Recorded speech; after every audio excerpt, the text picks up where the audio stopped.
Morning, Steve Free in Chicago with the morning grain comments, and happy Friday. Hope everybody has a safe and nice weekend.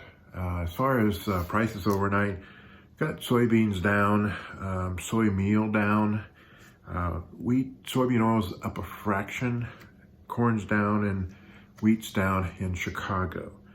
For the week, soybeans have lost about 18 cents, meal $15. Soybean oil's gained 235 points.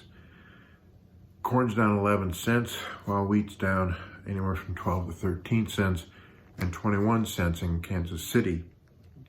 Overnight, I think the market seeing some risk off with stocks lower and most commodities lower. We're watching interest rates pretty closely. No one expected them to go up a lot, but just a little bit of improvement might be causing some weight on the commodity prices.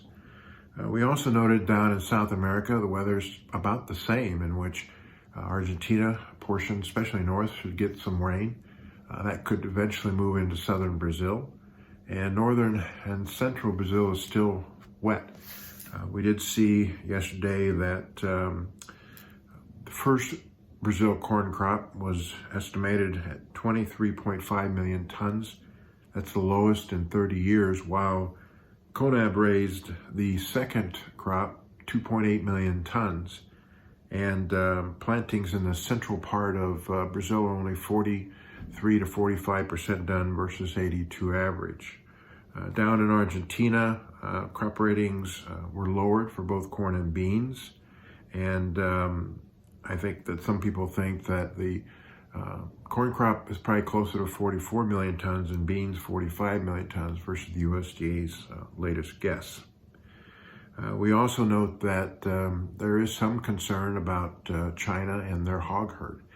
We had heard earlier that the numbers were up like 30% year on year, but in January and February they may have lost each month 5% of the hog herd due to the spread of the African swine fever.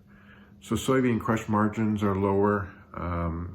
The crush rate is lower, and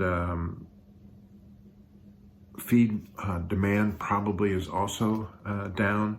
So I think that's raising some concern about their demand for beans, and we actually have seen Brazilian premiums weaker because of the lack of new China soybean business.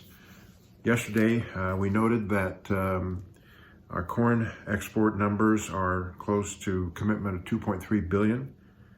The government's talking about a 2.6 billion. Some people are a little higher than that, so there's probably 400 million bushels more demand need to be sold here. Beans, 2220 million bushels. The government's forecast is 2250. We think that while China may not be here in the marketplace, there could be another 50 million bushels worth of demand. So we're still in this 1350, 1450 broad range in the beans.